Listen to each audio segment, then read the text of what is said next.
मेरे प्यारे बच्चों, आज की जो video very very most important होने वाली, बिकॉज जितने भी बच्चे 2025 में अपना हिंदी का पेपर देने वाले हैं, तो मेरे प्यारे बच्चों, अब आप लोग बिल्कुल भी टेंशन मत लो, क्योंकि मेरे प्यारे बच्चों, आप लोगों को ये जो मौका मिला है 70 में 70 नंबर पाने का, आप लोग इसी वीडियो को पूरा का पूरा देख करके अपने 70 नंबर बिल्कुल पक्के कर सकते हो। स्टूडेंट देखो, मैंने आज की इस वीडियो में मैंने उन प्रश्नों को बताया जो कि स्टूडेंट आपके 2025 के पेपर में जितने भी प्रश्न पूछे जाएंगे, वो सभी के सभी प्रश्न आपको इस वीडियो में देखने को मिल जाएंगे। तो मेरे प्यारे बच्चों, आप लोग इसी वीडियो को पूरा का पूरा देख करके अपने 70 नंबर पूरे अचीव कर सकते हो। देखो मेरे प्यारे बच्चों, यहाँ पर आप लोगों को पेपर में सभी के सभी यही प्रश्न देखने को मिलेंगे।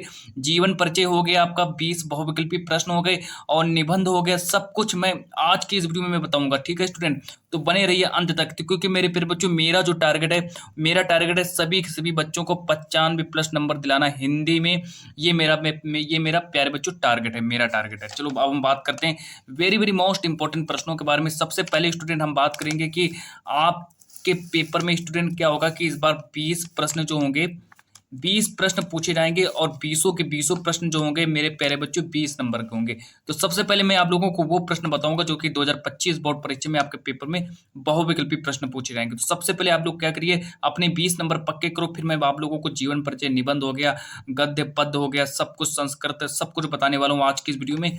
तो मेरे प्यारे बच्चों, मेरा पहला देखो प्रश्न क्या है कि गुनाहों के देवता, पहला प्रश्न है गुनाहों के देवता उपन्यास के लेखक कौन है। तो वेरी वेरी इंपॉर्टेंट प्रश्न है, 2023 में ये प्रश्न मेरे प्यारे बच्चों पूछा जा चुका है। तो वेरी वेरी मोस्ट इंपॉर्टेंट प्रश्न है और 2023 में ये प्रश्न आया हुआ प्रश्न है। देखो, प्रश्न करें गुनाहों के देवता उपन्यास के लेखक हैं। देखो मेरे प्यारे बच्चों, मैं जितने भी प्रश्न बताते चलूं तो आप लोग मुझे कमेंट में करके बता देना कि मैंने इतने प्रश्नों का सही जवाब दिया है। तो ए ऑप्शन दिया धर्मवीर भारती, बी ऑप्शन दिया है जयशंकर प्रसाद, सी ऑप्शन दिया अज्ञे जी हो जाएंगे, डी ऑप्शन दिया इलाचंद्र जोशी। तो मेरे प्यारे बच्चों, आप लोग कॉपी पेन लेकर बैठो, कॉपी पेन लेकर बैठो और सभी के सभी प्रश्नों को नोट करते चलो साथ ही साथ में। तो देखो मेरे प्यारे बच्चों, इसका राइट आंसर हो जाएगा धर्मवीर भारती। तो गुनाहों के देवता के जो उपन्यास के लेखक कौन हो जाएंगे, तो गुनाहों के देवता उपन्यास के लेखक हो जाएंगे धर्मवीर भारती। इसका ये ऑप्शन आपका सही हो जाएगा। प्रश्न नंबर सेकंड की ओर बढ़ते हैं। प्रश्न नंबर 2 को देखते हैं, जो कि वेरी वेरी इंपॉर्टेंट प्रश्न है। मेरे प्यारे बच्चों, जरूर पेपर में ये प्रश्न आपको रखा हुआ मिलेगा, ऐसा ही रखा हुआ मिलेगा और ये 100% जरूर आएगा आपके पेपर में। देखो कि गबन एक उपन्यास के लेखक कौन हो जाएंगे। तो ए ऑप्शन दिया प्रेमचंद, बी ऑप्शन दिया जयशंकर प्रसाद, सी ऑप्शन दिया निराला जी हैं, डी ऑप्शन दिया अज्ञे जी हैं। तो मेरे प्यारे बच्चों, इसका राइट आंसर हो जाएगा प्रेमचंद्र। ठीक है, तो जितने भी प्रश्न मैं आप लोगों को बता रहा हूं, सभी के सभी प्रश्न आपको पेपर में मिलेंगे, एक भी प्रश्न आपका बाहर नहीं जाएगा।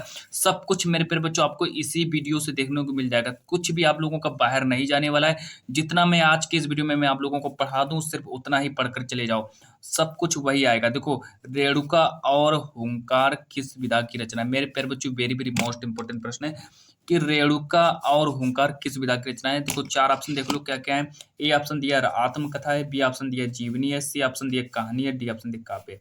तो मेरे प्यारे बच्चों, इसका राइट आंसर हो जाएगा काव्य। तो रेणुका और हुंकार जो ये काव्य विधा की रचना है। ठीक है, तो बात करते हैं प्रश्न नंबर 4 के बारे में, जो कि वेरी वेरी इंपॉर्टेंट प्रश्न है। मेरे प्यारे बच्चों, जरूर आएगा पेपर में। देखो 100% आपको पेपर में रखा हुआ मिलेगा कि पंच परमेश्वर कहानी के लेखक कौन हो जाएंगे। तो पंच परमेश्वर कहानी के लेखक देखो कौन हो जाएंगे। ए ऑप्शन दिया आचार्य रामचंद्र शुक्ल हो जाएंगे, बी ऑप्शन दिया यशपाल हो जाएंगे, सी ऑप्शन दिया प्रेमचंद्र, डी ऑप्शन दिया राजेंद्र यादव। तो बात करते हैं पंच परमेश्वर कहानी के लेखक कौन हो जाएंगे। तो मेरे प्यारे बच्चों, इसका राइट आंसर हो जाएगा प्रेमचंद्र, इसके राइट आंसर हो जाएंगे। तो आप लोग देखो सभी के सभी प्रश्नों को नोट करते चलो। ठीक है, क्योंकि यही प्रश्न आपको पेपर में मिलेंगे और यही प्रश्न बार बार पेपरों में रिपीट होते हैं। रिपीट का मतलब बार बार आते हैं यही प्रश्न कि रस मीमांसा के लेखक कौन हो जाएंगे। तो प्रश्न नंबर 5 के बारे में बात करते हैं कि रस मीमांसा के लेखक कौन हो जाएंगे। ए ऑप्शन दिया महादेवी वर्मा है, बी ऑप्शन दिया निराला जी हैं, सी ऑप्शन दिया रामचंद्र शुक्ल हैं और डी ऑप्शन दिया महावीर प्रसाद द्विवेदी जी हैं। तो रस मीमांसा के लेखक हो जाएंगे रस रामचंद्र शुक्ल। तो मेरे प्यारे बच्चों, इसका आपका जो सी ऑप्शन बिल्कुल आपका सही हो जाएगा। अगला प्रश्न देखो, वेरी वेरी मोस्ट इंपॉर्टेंट प्रश्न देखो क्या कह रहा है कि दीप शिखा के रचनाकार कौन हो जाएंगे। जो दीप शिखा एक रचना है और दीप शिखा के रचनाकार का नाम बताना है। तो देखो ए ऑप्शन दिया सूर्यकांत त्रिपाठी निराला, बी ऑप्शन दिया महादेवी वर्मा, सी ऑप्शन दिया मैथिली शरण गुप्त, डी ऑप्शन दिया सुभद्रा कुमारी चौहान। तो अब अगर हम इसके आंसर के बारे में बात करें तो दीप शिखा के लेखक हो जाएंगे महादेवी वर्मा हो जाएंगे। तो इसका सी ऑप्शन जो है बिल्कुल आपका, इसका बी ऑप्शन बिल्कुल आपका सही हो जाएगा। फिर मेरे प्यारे बच्चों, अगला देखो मेरा प्रश्न क्या है। सभी के सभी प्रश्न इंपॉर्टेंट है और मैं वही प्रश्न बता रहा हूँ जो पेपर में आएंगे। ठीक है, एक भी प्रश्न आपका बाहर नहीं छूटेगा। क्योंकि मेरा टारगेट है 70 में 70 नंबर दिलाने का। और सभी के सभी बच्चे अगर इस वीडियो को पूरा देख लेते हैं तो 70 में 70 नंबर वो लोग आसानी से ला देंगे। ठीक है, देखो कि साकेत के रचनाकार कौन हो जाएंगे, तो साकेत के रचनाकार कौन हो जाएंगे। ए ऑप्शन दिया जयशंकर प्रसाद है, बी ऑप्शन दिया दिनकर है, सी ऑप्शन दिया मैथिली शरण गुप्त है, डी ऑप्शन दिया है भगवती चरण वर्मा। तो मेरे प्यारे बच्चों इसका राइट आंसर हो जाएगा मैथिली शरण गुप्त। ठीक है, तो आपका जो सी ऑप्शन है बिल्कुल आपका राइट आंसर हो जाएगा। नोट करते चलो, साथ ही साथ में नोट करते चलो ताकि आप लोगों को याद करने में कोई भी दिक्कत ना हो। ठीक है, देखो भारतेंदु हरिश्चंद्र, भारतेंदु हरिश्चंद्र की रचना है, तो भारतेंदु हरिश्चंद्र की रचना क्या हो जाएगी। ए ऑप्शन दिया जानकी मंगल, बी ऑप्शन दिया रस विलास, सी ऑप्शन दिया प्रेम सरोवर, डी ऑप्शन दिया द्वंद्व गीत। तो यहाँ पर हमको बताना है कि भारतेंदु हरिश्चंद्र की रचना कौन सी हो जाएगी। तो भारतेंदु हरिश्चंद्र की रचना हो जाएगी प्रेम सरोवर। ठीक है, तो प्रेम सरोवर आपका बिल्कुल राइट आंसर हो जाएगा। अगला देखो प्रश्न क्या करे कि नीरजा, ठीक है, कि नीरजा के रचनाकार कौन हो जाएंगे। प्रश्न नंबर 9 को देखेंगे, प्रश्न नंबर 9 को देखेंगे कि नीरजा के रचनाकार कौन हो जाएंगे। तो ए ऑप्शन दिया सुमित्रा नंदन पंत है, बी ऑप्शन दिया महादेवी वर्मा है, सी ऑप्शन दिया जयशंकर प्रसाद है, डी ऑप्शन दिया वियोगी हरि है। तो बात करते हैं नीरजा के रचनाकार कौन हो जाएंगे, तो मेरे प्यारे बच्चों इसका राइट आंसर हो जाएगा महादेवी वर्मा। ठीक है, तो जहां पर भी आप लोगों को महादेवी वर्मा दिखाई पड़ जाए वही आपका राइट आंसर हो जाएगा। और बात करते हैं फिर हम इसके बाद प्रश्न नंबर 10 के बारे में बात करते हैं। प्रश्न नंबर 10 को देख लेते हैं कि जयशंकर प्रसाद की रचना नहीं है। अब यहाँ पर देखो मेरे प्यारे बच्चों प्रश्न कह रहे हैं कि जयशंकर प्रसाद, जयशंकर प्रसाद की रचना नहीं है। तो बताने कि जयशंकर प्रसाद की रचना कौन सी नहीं है। देखो आंसू ये जयशंकर प्रसाद की रचना है, लहर ये भी जयशंकर प्रसाद की रचना है, झरना ये भी जयशंकर प्रसाद की रचना है, लेकिन जो यामा जो है ये जयशंकर प्रसाद की रचना नहीं है। ये जो रचना है ये महादेवी वर्मा जी की रचना है। ठीक है, तो इसका डी ऑप्शन आपका बिल्कुल सही हो जाएगा। अगला देखो प्रश्न नंबर 11, प्रश्न नंबर 11 को देख लेते हैं कि यहीं कहीं पर बिखर गई। ठीक है, यहीं कहीं पर बिखर गई वह भग्न विजय माला सी में कौन सा अलंकार है। तो मेरे प्यारे बच्चों यहीं कहीं पर बिखर गई वह भग्न विजय माला सी, इसमें बताना है कि कौन सा अलंकार होगा। और 1 से 2 प्रश्न आप लोगों को पेपर में जरूर मिलेंगे अलंकार से। ठीक है, तो हो सकता है यही प्रश्न आपको पेपर में रखा हुआ मिल जाए क्योंकि वेरी वेरी मोस्ट इंपॉर्टेंट प्रश्न है। ए ऑप्शन दिया उपमा अलंकार हो जाएगा, फिर बात करते हैं बी ऑप्शन दिया उत्प्रेक्षा अलंकार हो जाएगा, सी ऑप्शन दिया रूपक अलंकार, डी ऑप्शन दिया श्लेष अलंकार हो जाएगा। तो मेरे प्यारे बच्चों इसका राइट आंसर जो हो जाएगा आपका जो ए ऑप्शन जो दिया है उपमा अलंकार हो जाएगा। ठीक है, तो इसमें आपका उपमा अलंकार हो जाएगा। देखो यहीं कहीं पर बिखर गई वह भग्न विजय माला सी में कौन सा अलंकार है, तो इसमें मेरे प्यारे बच्चों इसमें आपका उपमा अलंकार हो जाएगा। ठीक है, तो बात करते हैं प्रश्न नंबर 12 के बारे में। देखो सभी के सभी मोस्ट इंपॉर्टेंट प्रश्न मैं आप लोगों को बता रहा हूँ जो पेपर में आएंगे। ठीक है, एक भी प्रश्न आपका बाहर नहीं जाने वाला है मेरे प्यारे बच्चों। हास्य रस का स्थायी भाव क्या होता है। देखो हास्य रस का स्थायी भाव क्या होता है, प्रश्न वेरी वेरी मोस्ट इंपॉर्टेंट है। ए ऑप्शन दिया हास होता है, बी ऑप्शन दिया शोक, सी ऑप्शन दिया भय, डी ऑप्शन क्रोध। अब बात करते हैं कि हास रस का स्थायी भाव क्या होता है, तो हास रस का स्थायी भाव हास होता है। चलो बात करते हैं प्रश्न नंबर 13 के बारे में कि पीपर पात सरिस मंडोला में कौन सा अलंकार होगा। देखो एक प्रश्न देखो अलंकार से फिर आगे देखो मैं आपसे कह रहा हूँ मेरे प्यारे बच्चों 1 से 2 से 3 प्रश्न आप लोगों को अलंकार से जरूर देखने को मिलेंगे। ठीक है, तो अलंकार चैप्टर को सही से पढ़ लेना। ठीक है, देखो ए ऑप्शन दिया उपमा अलंकार हो जाएगा, बी ऑप्शन दिया रूपक अलंकार, सी ऑप्शन दिया उत्प्रेक्षा अलंकार, डी ऑप्शन दिया श्लेष अलंकार। तो बात करते हैं पीपर पात सरिस मंडोला में कौन सा अलंकार हो जाएगा। तो मेरे प्यारे बच्चों पीपर पात सरिस मंडोला में आपका उपमा अलंकार हो जाएगा। ठीक है, अब बात करते हैं प्रश्न नंबर 14 के बारे में। देखो प्रश्न नंबर 14 को देखेंगे कि सोरठा में कितने चरण होते हैं। सोरठा में कितने चरण होते हैं। ए ऑप्शन दिया 2 चरण होते हैं, बी ऑप्शन दिया 4 चरण होते हैं, सी ऑप्शन दिया 6 चरण होते हैं, डी ऑप्शन दिया 8 चरण होते हैं। तो मेरे प्यारे बच्चों पूछा गया सोरठा, तो सोरठा में हमेशा 4 चरण होते हैं, इसको याद रखेंगे। ठीक है, और वेरी वेरी इंपॉर्टेंट प्रश्न है, जरूर पेपर में आप लोगों को देखने को मिलेगा। ठीक है, वेरी वेरी इंपॉर्टेंट प्रश्न है और 101% आप लोगों को पेपर में ये प्रश्न देखने को मिलेगा। चलो बात करते हैं आगे प्रश्न नंबर 15 को देखेंगे। प्रश्न नंबर 15 कह रहा है कि रोला के प्रत्येक चरण में कितनी मात्राएं होती हैं। जो रोला जो है आपका, जो रोला के प्रत्येक चरण में कितनी मात्राएं होती है, तो रोला के प्रत्येक चरण में कितनी मात्राएं होती हैं। ए ऑप्शन दिए 16 मात्राएं होती हैं, बी ऑप्शन दिए 20 मात्राएं होती हैं, सी ऑप्शन दिए 24 मतलब 24 मात्राएं होती हैं, डी ऑप्शन दिए 28 मात्राएं होती हैं। तो रोला के प्रत्येक चरण में जो मेरे प्यारे बच्चों 24 मात्राएं होती है, तो 24 को इसको नोट करेंगे, 24 आपका राइट आंसर हो जाएगा। अब देखो बात करते हैं उपसर्ग के बारे में। ठीक है, तो अब देखो मैं बता रहा हूँ उपसर्ग, तो उपसर्ग से आप लोगों को 2 प्रश्न पेपर में जरूर मिलेंगे। ठीक है, 2 प्रश्न लिख कर रख लो, जरूर आएंगे। ठीक है, 2 प्रश्न आप लोगों को उपसर्ग से जरूर मिलेंगे। प्रश्न कह रहा है कि अपमान शब्द में कौन सा उपसर्ग बताना है। तो अपमान शब्द में कौन सा उपसर्ग हो जाएगा, तो ये बताना है। देखो ए ऑप्शन दिया अप, बी ऑप्शन दिया आस, सी ऑप्शन दिया मान, डी ऑप्शन दिया इनमें से कोई नहीं। तो अपमान में मेरे प्यारे बच्चों अप उपसर्ग हो जाएगा। ठीक है, अब बात करते हैं आगे। प्रश्न नंबर 17 देखो कि सहे उपसर्ग लगाकर सही शब्द बनेगा। तो अब देखो यहाँ पर बता रहे हैं कि सहे उपसर्ग किसमें हम सहे उपसर्ग लगाते हैं कि हमारा सही शब्द बन जाए। अब देखो यहाँ पर देखो सहे लगा है, यहाँ पर देखो सहे नहीं है, यहाँ पर भी सहे नहीं लगा है, यहाँ पर सहे नहीं लगा है। तो यहाँ पर मेरा सहे देखो लिखा है, आगे ही लिखा है सहे, तो सही है, ये आपका राइट आंसर हो जाएगा। फिर बात करते हैं आगे, बात करते हैं प्रश्न नंबर 18 के बारे में। प्रश्न नंबर 18 करेंगे कमल का पर्यायवाची शब्द क्या होता है। ठीक है, मुझसे पूछा गया कमल का पर्यायवाची शब्द। ठीक है, देखो कमल का पर्यायवाची शब्द क्या होता है। ए ऑप्शन दिए पंकज, बी ऑप्शन दिए जलद, डी सी ऑप्शन दिए नीरद, डी ऑप्शन दिए अम्बुद। तो पूछा गया कि कमल का पर्यायवाची शब्द क्या होता है, तो इसका राइट आंसर जो मेरे प्यारे बच्चों हो जाएगा, इसका राइट आंसर हो जाएगा पंकज, आपका बिल्कुल सही हो जाएगा। आगे देखो कि जानवर दौड़ते हैं। देखो प्रश्न को सही से पढ़ेंगे, बिल्कुल अच्छे से पढ़ेंगे कि जानवर दौड़ते हैं। इस वाक्य में दौड़ते जो हैं, ठीक है, इस वाक्य में जो दौड़ते हैं ये क्या हो जाएगा। पूछा गया कि जानवर जो हैं क्या करते हैं, जानवर दौड़ते हैं, तो इस वाक्य में जो दौड़ते हैं ये क्या हो जाएगा। अब देखो इसमें ए ऑप्शन दिया उद्देश्य हो जाएगा, बी ऑप्शन दिया सर्वनाम हो जाएगा, सी ऑप्शन दिया विधेय हो जाएगा, डी ऑप्शन दिया है विशेषण हो जाएगा। तो जानवर दौड़ते हैं, तो ये मेरे प्यारे बच्चों ये आपका विधेय हो जाएगा। ठीक है, जो आपका सी ऑप्शन जो दिया है ये बिल्कुल राइट आंसर हो जाएगा। अब बात करते हैं प्रश्न नंबर 20 के बारे में। प्रश्न नंबर 20 के बारे में बात करते हैं कि राम पढ़ता है। राम पढ़ता है, इस वाक्य में राम पद है, तो राम क्या है तो बताना है। अब देखो इसके आंसर के बारे में बात करते हैं। ठीक है, ए ऑप्शन दिया है उद्देश्य हो जाएगा, बी ऑप्शन दिया सर्वनाम हो जाएगा, सी ऑप्शन दिया विधेय हो जाएगा, डी ऑप्शन दिया विशेषण हो जाएगा। तो इसका जो राइट आंसर हो जाएगा उद्देश्य हो जाएगा। ठीक है, तो मेरे प्यारे बच्चों अगर आप लोगों ने यहाँ तक अगर आप लोगों ने वीडियो देख लिए तो आप लोगों के 20 नंबर पक्के हो चुके हैं। ठीक है, 20 नंबर आपके पक्के हो चुके हैं। अब देखो हम बात करेंगे जीवन परिचय के बारे में। ठीक है, तो जीवन परिचय लेकर के आ गए हम, बिल्कुल आप लोगों के सामने मेरे प्यारे बच्चों जीवन परिचय आ चुका है।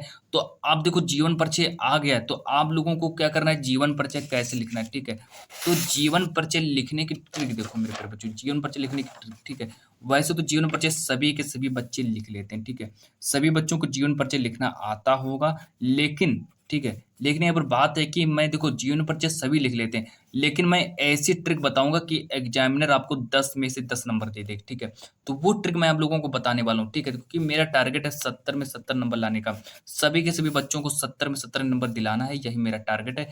और यानी कि मेरे प्यारे बच्चों आप लोग 70 नंबर इसी वीडियो से देख करके लाओगे। ठीक है, तो बात करेंगे सबसे पहले हम देखो जयशंकर प्रसाद जी के जीवन परिचय के बारे में बात करेंगे, क्योंकि यहाँ पर देखो आपके पेपर में लेखक और कवि का जीवन परिचय पूछा जाएगा। तो ठीक है, तो लेखक का जीवन परिचय 5 नंबर का आता है और कवि का जीवन परिचय 5 नंबर का आता है, दोनों का मिलाकर 10 नंबर हो जाएगा आपका। ठीक है, तो जल्दी से अपने 10 नंबर बिल्कुल अपने हाथों में रखो और ठीक है, और 10 नंबर कंप्लीट कर लो। देखो सबसे पहले बात करेंगे जयशंकर प्रसाद जी के जीवन परिचय के बारे में। तो सबसे पहले यहाँ पर देखो हेडिंग डालेंगे इनका जन्म कब हुआ।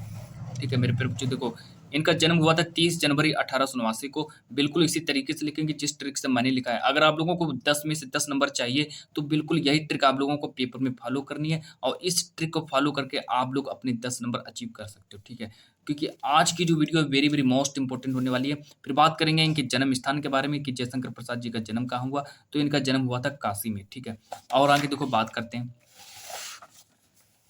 अब देखो जयशंकर प्रसाद जी के पिता का क्या नाम था, तो जयशंकर प्रसाद जी के पिता का नाम था श्री देवी प्रसाद। फिर आगे आगे और बात करते हैं कि शिक्षा देखो इन्होंने 8वीं तक अपनी शिक्षा प्राप्त की। ठीक है, अब इनकी रचनाओं के बारे में बात कर लेते हैं। रचनाएं देखो कामायनी स्कंदगुप्त कंकाल, तो कामायनी स्कंदगुप्त कंकाल जो किनकी रचना है, तो ये जयशंकर प्रसाद जी की रचना हो जाएंगी। फिर बात करते हैं जयशंकर प्रसाद जी की मृत्यु कब हुई, तो अब देखो 15 नवंबर 1937। ठीक है, तो 15 नवंबर 1937 को इनकी मृत्यु हो जाती है। तो 15 नवंबर 1937 को इनकी मृत्यु हो जाती है। इतना लिखने के बाद देखो, इतना लिखने के बाद फिर आप लोगों को क्या करना है, इतना लिखने के बाद अब जब आप लोग मेरे पर बच्चों इतना जब लिख देंगे, ठीक है, इतना ही जब आप लोग लिख देंगे तो एग्जामिनर खुश होकर के, देखो यहाँ पर मेरी बात को ध्यान से सुनो, एग्जामिनर जो होगा खुश होकर के आप लोगों का पूरा जीवन परिचय नहीं चेक करेगा। ठीक है, वो बस थोड़ा बहुत हेडिंग देखेगा, आप लोगों को 5 नंबर दे देगा, ठीक है। अब जब आप लोग कवि का लिखेंगे बिल्कुल यही ट्रिक से, तो आप लोगों को 5 नंबर दे देगा, मतलब 10 नंबर, ठीक है। बिल्कुल ऐसी ट्रिक बता रहा हूँ, बिल्कुल कोई भी ट्रिक आप लोगों को ये ट्रिक नहीं बताएगा स्टूडेंट, ठीक है। बिल्कुल ऐसी ट्रिक बता रहा हूँ, ठीक है, बहुत ही बढ़िया ट्रिक है। अब देखो बात करते हैं, यहाँ से लिखेंगे जीवन परिचय, यहाँ से लिखना स्टार्ट करेंगे जीवन परिचय, और जीवन परिचय में लिखेंगे कि जयशंकर प्रसाद का जन्म काशी के एक परिवार में 30 जनवरी 1889 को हुआ था।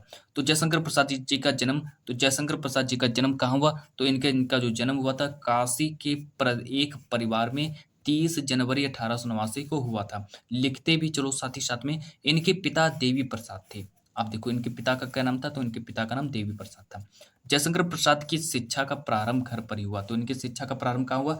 तो जयशंकर प्रसाद जी ने अपनी जो शिक्षा जो है वो घर पर ही प्राप्त की। अब और आगे बात करते हैं, ठीक है। अब यहाँ से देखो लिखना स्टार्ट करेंगे, यहाँ से लिखना स्टार्ट करेंगे और बिल्कुल अच्छे से लिखेंगे। देखो जयशंकर प्रसाद ने अपने घर पर ही संस्कृत हो गया, फारसी हो गया, उर्दू हो गया और हिंदी का अध्ययन किया।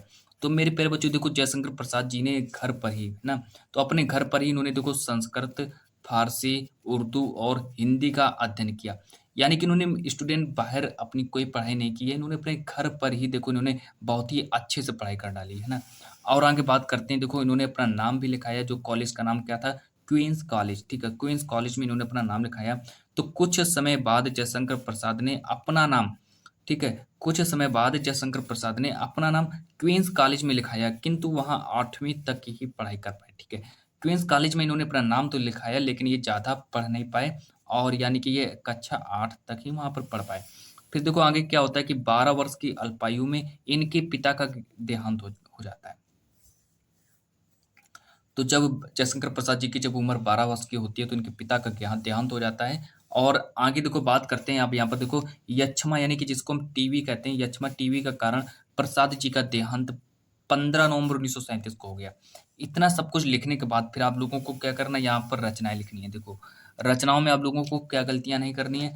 कई बच्चे क्या करते हैं, वो सीधा डायरेक्ट रचनाएं लिख देते हैं, डायरेक्ट रचनाएं नहीं लिखनी है। अगर आप लोगों को 10 में से 10 नंबर चाहिए, तो बिल्कुल यही ट्रिक आप लोगों को फॉलो करनी है। सबसे पहले आप लिखेंगे नाटक। तो जयशंकर प्रसाद जी के नाटक कौन-कौन से हो जाएँगे? स्कंदगुप्त हो गया, अजातशत्रु हो गया, चंद्रगुप्त, करुणालय। तो ये इनके नाटक हो गए। फिर बात करते हैं कहानी के बारे में, तो आकाशदीप, इंद्रजाल, छाया, ये जयशंकर प्रसाद जी की कहानियाँ हो गई। उपन्यास के बारे में बात करते हैं कि कंकाल, तितली, इरावती, ये जयशंकर प्रसाद जी के उपन्यास हो जाएँगे। फिर देखो काव्य के बारे में, कामायनी लहर, ये क्या है? ये जयशंकर प्रसाद जी के काव्य हो जाएँगे। फिर बात करते हैं देखो आगे, ये जो मैंने प्यारे बच्चों आप लोगों को जो मैंने आप लोगों को बताया है, ठीक है। ये अब यहाँ से देखो आप लोगों को जयशंकर प्रसाद जी का जीवन परिचय पूर्ण रूप से समाप्त हुआ, ठीक है। तो जयशंकर प्रसाद जी ये लेखक में आते हैं। तो लेखक में आपके 5 नंबर कंप्लीट हुए। जयशंकर प्रसाद जी का जीवन परिचय 100% आएगा, ठीक है, लिख कर रख लो। अब बात करेंगे हम महादेवी वर्मा जी के जीवन परिचय के बारे में, ठीक है। तो महादेवी वर्मा जी का जीवन परिचय के बारे में बात करेंगे, जो कि कवि में आते हैं, जो कि पेपर में 5 नंबर का आएगा। तो अब देखो महादेवी वर्मा जी का जीवन परिचय किस तरीके से लिखना है, पूरा ट्रिक समझो, और बिल्कुल वही ट्रिक आप लोगों को पेपर में फॉलो करनी है। तो सबसे पहले चलो स्टार्ट करते हैं, जयशंकर प्रसाद सॉरी महादेवी वर्मा जी का जीवन परिचय स्टार्ट करते हैं। अब देखो ये जीवन परिचय जो है 5 नंबर का आएगा, बिल्कुल पूरा का पूरा बिल्कुल इसी तरीके से लिखना है, जिस तरीके से मैंने यहाँ पर आप लोगों को लिख करके दिया है, बिल्कुल यही ट्रिक आप लोगों को फॉलो करनी है। देखो ऊपर डालेंगे महादेवी वर्मा, यहाँ पर लिखेंगे जन्म, तो 24 मार्च 1907 में इनका जन्म हुआ था। फिर इनके जन्म स्थान के बारे में बात करते हैं, कि महादेवी वर्मा जी का जन्म स्थान देखो फर्रुखाबाद में इनका जन्म हुआ था। फिर बात करते हैं इनकी शिक्षाओं के बारे में, तो शिक्षा देखो इन्होंने एमए तक पढ़ाई की, तो एमए इन्होंने किया था। फिर बात करते हैं इनको रचनाएँ के बारे में, जयशंकर अब देखो महादेवी वर्मा जी की रचनाएँ देखो कौन-सी हो जाएँगी, निहार, नीरजा, यामा, दीपशिखा। तो निहार, नीरजा, यामा, दीपशिखा जो है ये महादेवी वर्मा जी की रचनाएँ हो जाएँगी। अब मेरे प्यारे बच्चों यहाँ से अब आप लोगों को क्या लिखना है, यहाँ से लिखना है जीवन परिचय, ठीक है। अब यहाँ से आप लोगों को जीवन परिचय लिखना है। जीवन परिचय में आप लोगों को क्या लिखना पड़ेगा, देखो कैसे लिखेंगे जीवन परिचय, कि महादेवी वर्मा का जन्म 24 मार्च 1907 में उत्तर प्रदेश के फर्रुखाबाद में हुआ था। अब देखो महादेवी वर्मा जी का जन्म 24 मार्च 1907 में उत्तर प्रदेश के फर्रुखाबाद में हुआ था। अब देखो महादेवी वर्मा की माता का नाम हेमरानी था। तो महादेवी वर्मा जी की जो माता जी जो थी, तो महादेवी वर्मा जी की माता जी का नाम हेमरानी था। हेमरानी एक साधारण कवियत्री थीं, जो हेमरानी जो थीं, जो कि महादेवी वर्मा जी की माताजी थीं। जो कि हेमरानी जो थीं, ये एक साधारण कवियत्री थीं। 9 वर्ष की अवस्था में महादेवी वर्मा का विवाह स्वरूप नारायण से हो गया। अब देखो क्या होता है कि 9 वर्ष की अवस्था में जैसे इनकी उम्र जैसे ही महादेवी वर्मा जी की उम्र जब 9 वर्ष की होती है, तो इनका विवाह कर दिया जाता है। इनका विवाह कर दिया जाता है, जो कि स्वरूप नारायण से इनका विवाह हो जाता है। लेकिन क्या होता है कि विवाह के कुछ समय बाद इनकी माता का देहांत हो जाता है, ठीक है? तो बिल्कुल मैं बहुत ही अच्छे तरीके से लेकर लाया हूँ, ताकि आप लोगों को याद करने में कोई भी दिक्कत तकलीफ ना हो, ठीक है? अब देखो यहाँ से लिखना स्टार्ट करेंगे कि माता का साया सिर से उठ जाने पर भी महादेवी वर्मा ने अपना अध्ययन जारी रखा तथा पढ़ने में और अधिक मन लगाया। फिर देखो और आगे बात करते हैं कि सर्वप्रथम इनकी रचनाएं चांद पत्रिका में प्रकाशित हुई। तो महादेवी वर्मा जी की जो रचनाएं हैं, सभी की सभी रचनाएं चांद पत्रिका में प्रकाशित हुई। और आगे बात करते हैं कि महादेवी वर्मा को शेख सरियत तथा मंगला प्रसाद पुरस्कार से सम्मानित भी किया गया। तो इनको देखो मंगला प्रसाद पुरस्कार और शेख सरिया पुरस्कार से इनको सम्मानित भी किया गया। फिर और आगे बात कर लेते हैं कि 1983 में महादेवी वर्मा को यामा पर ज्ञानपीठ पुरस्कार प्राप्त हुआ। तो ज्ञानपीठ पुरस्कार महादेवी वर्मा जी को कब प्राप्त हुआ? तो 1983 में महादेवी वर्मा जी को ज्ञानपीठ पुरस्कार प्राप्त हुआ, और साथ ही साथ फिर इनकी मृत्यु हो जाती है, जो कि यहाँ पर इनकी मृत्यु होती है 11 सितंबर 1987 को इनकी मृत्यु हो जाती है। फिर यहाँ पर देखो आप लोगों को रचनाएं लिख देनी है, निहार नीरजा दीपशिखा, ठीक है? तो आप देखो मेरे प्यारे बच्चों, आप लोगों को मैंने यहाँ पर देखो कवि लेखक का जीवन परिचय बताया और कवि का जीवन परिचय बताया, ठीक है? तो ये आपके 10 नंबर पक्के हो गए, है ना? अब देखो आपके पेपर में एक पत्र लेखन आएगा। पत्र लेखन, आप लोगों ने नाम पहली बार सुना होगा, लेकिन मैं आप लोगों को बता रहा हूँ कि आपके पेपर में पत्र लेखन आएगा, जो कि 4 नंबर का आएगा। तो पत्र लेखन लिखने की ट्रिक क्या होती है? तो पत्र लेखन पेपर में कैसे लिखा जाए, तो वो ट्रिक समझो पहले, ठीक है? अब देखो यहाँ से हम लेकर आ गए हैं पत्र लेखन। यहाँ पर डालेंगे पत्र लेखन, जो कि पेपर में पूरा का पूरा 4 नंबर का आएगा। और 4 नंबर में देखो आप लोगों से सबसे पहले पूछा जाएगा कि आकस्मिक अवकाश हेतु अपने प्रधानाचार्य को एक पत्र लिखो, ठीक है? किसी कारणवश आप स्कूल नहीं आना चाहते हैं, आप कॉलेज नहीं आना चाहते हैं, तो उसके लिए आप लोगों को क्या करना है? प्रधानाचार्य को एक पत्र लिखना है, ठीक है? तो प्रधानाचार्य को एक पत्र लिखना है। अगर आप लोग स्कूल नहीं आना चाहते हैं, तो प्रधानाचार्य को एक पत्र लिख कर के आप लोगों को बताना है कि ये कारण हुआ है, और इसी कारणवश मैं कॉलेज नहीं आ पाऊंगा, ठीक है? तो पेपर में आप लोगों को 4 नंबर का मिलेगा। तो लिखने की ट्रिक देखो, ताकि एग्जामिनर आप लोगों को 4 में से 4 नंबर दे दे। देखो समझो यहाँ से, आकस्मिक अवकाश हेतु अपने प्रधानाचार्य को एक पत्र लिखो। यहाँ पर लिखेंगे, सबसे पहले लिखेंगे सेवा में श्रीमान प्रधानाचार्य जी। आप अगर आपका जहाँ पर भी कॉलेज हो तो केपी इंटर कॉलेज प्रयागराज, ठीक है? या फिर आप लोग यही लिख सकते हैं। आगे देखो महोदय, यहाँ से डालेंगे महोदय कि सविनय निवेदन है कि आज कॉलेज आते समय मेडिकल चौराहे पर मेरी साइकिल स्कूटर से भिड़ गई, ठीक है? किसी कारणवश मैं कॉलेज आ रहा था, तो मेरी साइकिल जो है स्कूटर से भिड़ गई, और किसी कारणवश देखो क्या हुआ कि मेरे दोनों पैरों और सिर पर चोट लग गई है ना? तो आप लोगों को क्या करना है? छुट्टी प्राप्त करने के लिए प्रधानाचार्य को पत्र लिखना है। तो उसमें आप लोग अपना बना करके कुछ भी लिख सकते हो, ठीक है? अब यहाँ पर देखो मैंने बना कर लिखा है कि सविनय निवेदन है कि आज कॉलेज आते समय मेडिकल चौराहे पर मेरी साइकिल स्कूटर से भिड़ गई, मेरे दोनों पैरों और सिर पर चोट लग गई। मैंने उपचार भी करा लिया है, परंतु दर्द के कारण कक्षा में पढ़ने में असमर्थ हूँ। अतः आपसे निवेदन है कि मुझे 4 दिनों की छुट्टी देने का अवकाश प्रदान करें। यहाँ पर लिखेंगे आपका 6 XYZ करके खत्म कर देंगे, ठीक है? अपना नाम नाम मत लिखना, लेकिन इतना ही आप लोग लिख करके चले आना। एग्जामिनर खुश होकर के आप लोगों को 4 नंबर देगा, ठीक है? पूरा का पूरा खुश होकर, प्रसन्न होकर आप लोगों को 4 नंबर देगा, और वो आपका एक भी नंबर नहीं काटेगा, ठीक है? एक भी नंबर आपका नहीं काटेगा, पूरा का पूरा आप लोगों को 4 नंबर देगा। अब देखो यहाँ पर मैंने आप लोगों को बताया, वेरी वेरी इंपॉर्टेंट है, जीवन परिचय मैंने आप लोगों को बताया, ठीक है? मैंने आप लोगों को जीवन परिचय बताया, पत्र लेखन बताया, लेकिन 70 नंबर की क्लास है, पूरी की पूरी A to Z 70 नंबर की क्लास। अब देखो गद्य पद्य, अब स्टार्ट करते हैं गद्य और पद्य। गद्य जो है पेपर में 6 नंबर का आएगा, पद्य जो है पेपर में 6 नंबर का आएगा। तो सबसे पहले आप लोग अपने गद्य पद्य के 12 नंबर कंप्लीट करो। तो गद्य पद्य में 12 नंबर कंप्लीट करेंगे, तो सबसे पहले क्या करेंगे? इसको पढ़ेंगे, और देखो यहाँ पर देखो क्या कहा जाएगा हमसे कि एक गद्यांश पर आधारित 3 प्रश्नों के उत्तर देने। अब देखो यहाँ पर आपसे मेरे प्यारे बच्चों एक गद्यांश पूछा जाएगा और एक गद्यांश पूछा जाएगा, ठीक है? एक गद्यांश, और उसी एक गद्यांश पर आधारित 3 प्रश्न आपसे पूछे जाएँगे। 3 प्रश्न आपसे पूछे जाएँगे, उसमें से आप लोगों को क्या करना है, तीनों के तीनों प्रश्नों के उत्तर देने हैं। तो सबसे पहले मैं आप लोगों को दिखा दूँ कि 3 प्रश्न कौन-कौन से हैं और सब कौन-कौन से ऐसे 3 प्रश्न पूछे जाएँगे। तो देखो सबसे पहले, ये वो 3 प्रश्न हैं जिनका उत्तर आप लोगों को देना है। सबसे पहले आप लोगों को क्या करना है कि इसको पढ़ना है। इसको पहले पढ़ना है और इसको पढ़ने के बाद फिर आपके पेपर में ये 3 प्रश्न आपको दिए जाएँगे। इन तीनों के तीनों प्रश्नों का उत्तर आप लोगों को दे देना है। अब देखो, मैं सब कुछ लिख कर लाया हूँ, आप लोगों को बताऊँगा, ठीक है? बिल्कुल भी भ्रमित होना नहीं है, बिल्कुल 6 नंबर का पूरा देखो आपके सामने लिखा है कि 6 नंबर का आपके पेपर में आने वाला है। देखो, यह कोई बात नहीं है कि एक ही स्वभाव और रुचि के लोगों में ही मित्रता हो सकती है। इसको पढ़ेंगे, बिल्कुल आसानी से पढ़ेंगे, लोगों में ही मित्रता हो सकती है। समाज में विभिन्नता देखकर समाज में विभिन्नता देखकर लोग एक दूसरे की ओर आकर्षित होते हैं, ठीक है? विभिन्नता देखकर, ठीक है? यानी कि वो कैसा व्यक्ति है, फिर उसी तरीके के लोग उसकी ओर आकर्षित होते हैं, ठीक है?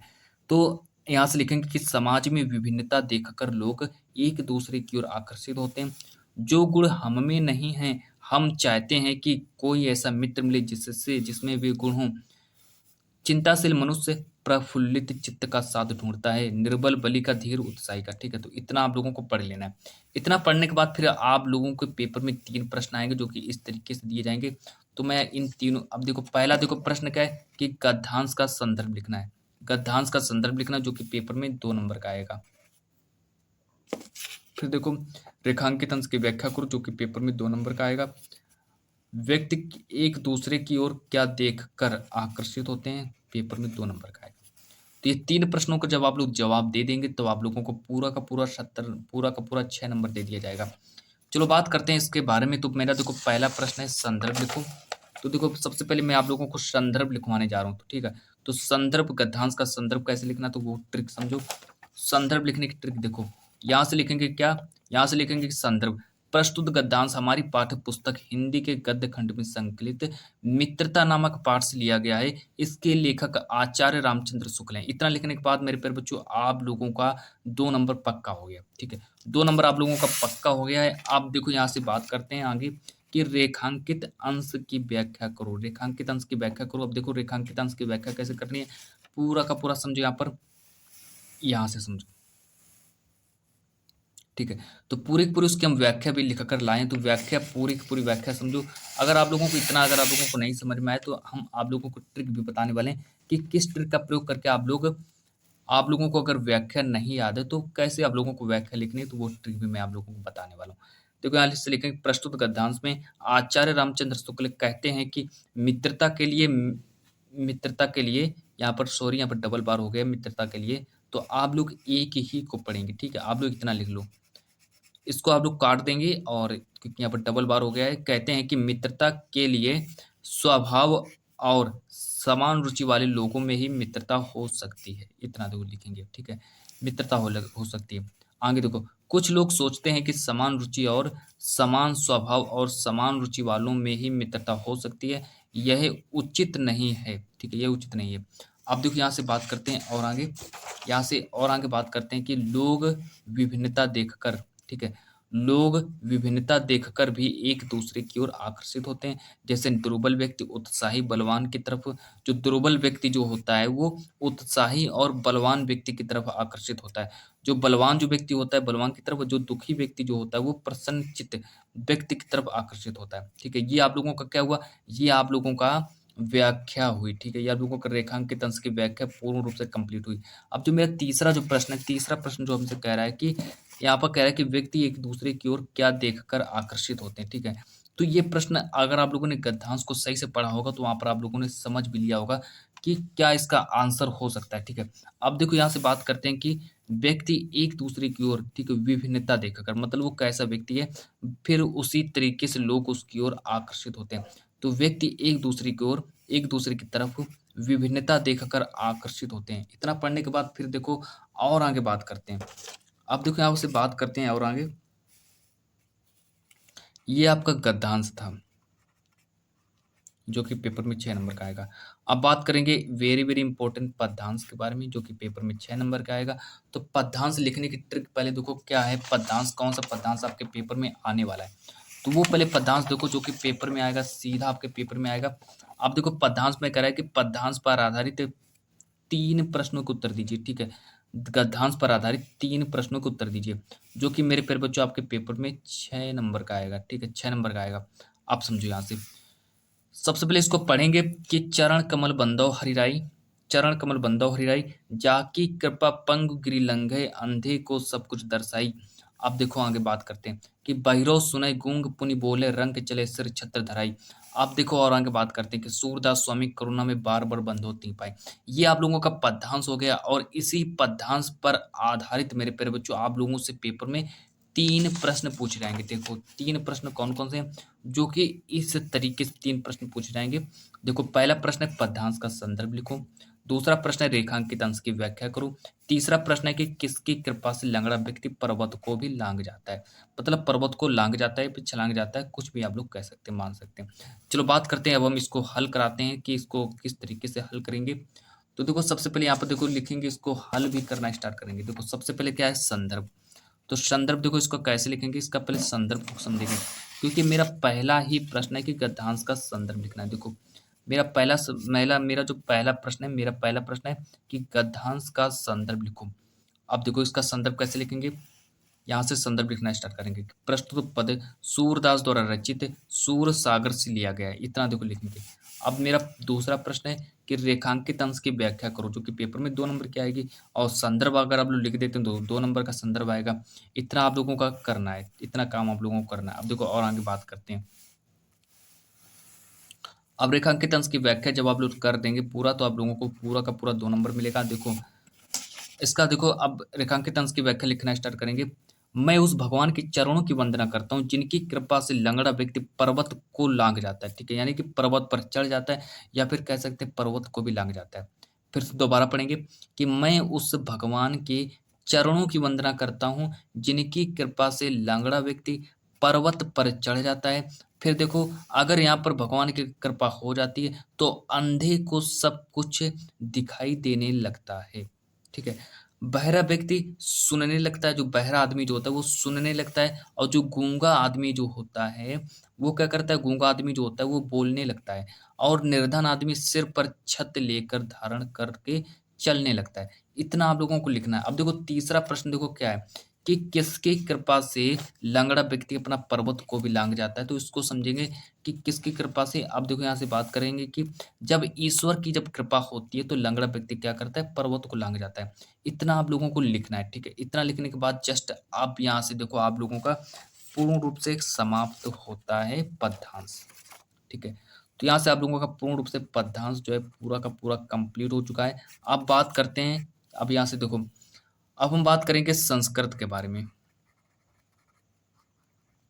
अब हम संस्कृत की ओर बढ़ रहे हैं, संस्कृत की ओर बढ़ रहे हैं। देखो संस्कृत में आप लोगों से एक गद्य पूछा जाएगा और एक पद्य पूछा जाएगा, ठीक है, जो कि पेपर में 5 नंबर का आएगा गद्य और 5 नंबर का आएगा पद्य। तो ये आप लोगों के 10 नंबर का पूरा आता है, ठीक है। तो 10 नंबर में आप लोग अपने 10 नंबर जल्दी से पक्के करो अपने ये। तो सबसे पहले बात करेंगे यहाँ पर, देखो अब हम बात करने वाले हैं कि संस्कृत गद्यांश का संदर्भ सहित हिंदी में अनुवाद करो, ठीक है, जो कि पेपर में कितने नंबर का आएगा, जो कि मेरे प्यारे बच्चों पेपर में 5 नंबर का आएगा, ठीक है, 5 नंबर का। अब देखो इसको पहले पढ़ेंगे कि वाराणसी सुविख्याता प्राचीना नगरी इयम विमल सलिल तरंगाया गंगाया कूले स्थिता, ठीक है। अब देखो अस्या घट्टानाम वलयाकृति पंक्ति धवलायम चंद्रिकायाम बहुराजते। अब देखो आगे बात करेंगे आगणिताः पर्यटकाः सुदूरेभ्यः देशेभ्यः नित्यम् अत्र आयान्ति अस्याः घट्टानां च शोभां विलोक्य इमां बहु प्रशंसन्ति। अब देखो इसको पूरा का पूरा पढ़ेंगे, क्योंकि स्टूडेंट 100% आप लोगों को यही वाला गद्यांश पेपर में मिलेगा, ठीक है। अब देखो संस्कृत का गद्यांश था। देखो अब कई बच्चे सोच रहे हैं कि मैं इसका क्या करूं, तो मेरे पे बच्चों आप लोगों को करना कुछ नहीं है, ठीक है। ऊपर आप लोगों को पढ़ना है, हेडिंग देखो ऊपर क्या लिखिए, ऊपर कह रहा है कि संस्कृत गद्यांश का संदर्भ लिखो, संदर्भ सहित हिंदी में अनुवाद करो, ठीक है। जब आप लोग संदर्भ लिखेंगे, जब आप लोग इसका संदर्भ लिखेंगे तो आपको 2 नंबर मिलेंगे, और जब आप लोग इसका हिंदी में अनुवाद कर देंगे तो इसके आपके 3 नंबर मिलेंगे, ठीक है। यानी कि टोटल स्कोर आपका हो रहा है 5 नंबर। इस तरीके से आप लोगों को 5 नंबर मिल जाएंगे।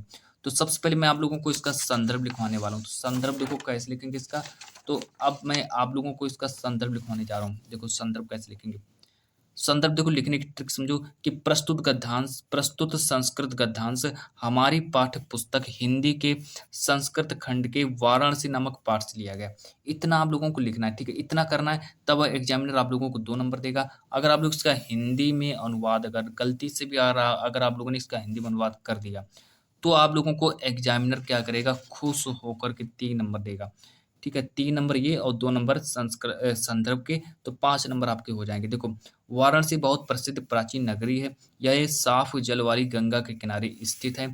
बहुत से यात्री यहाँ पर दूर दूर देशों से घूमने आते हैं, देखने आते हैं कि कैसा है ये वाराणसी नगर। ठीक है, तो बहुत दूर से लोग यहाँ पर घूमने भी आते हैं, टहलने आते हैं, है ना। और इसके घाटों की शोभा देखकर इसकी बहुत प्रशंसा करते हैं। इतना ही लिखना है, ठीक है, इतना ही लिखना है। इतने में एग्जामिनर आप लोगों को 5 नंबर देगा, पूरा का पूरा 5 नंबर देगा इतना ही लिखने के बाद। अब देखो मेरे प्यारे बच्चों, अब और आगे बात करते हैं, ठीक है। अब देखो ये तो आपका था,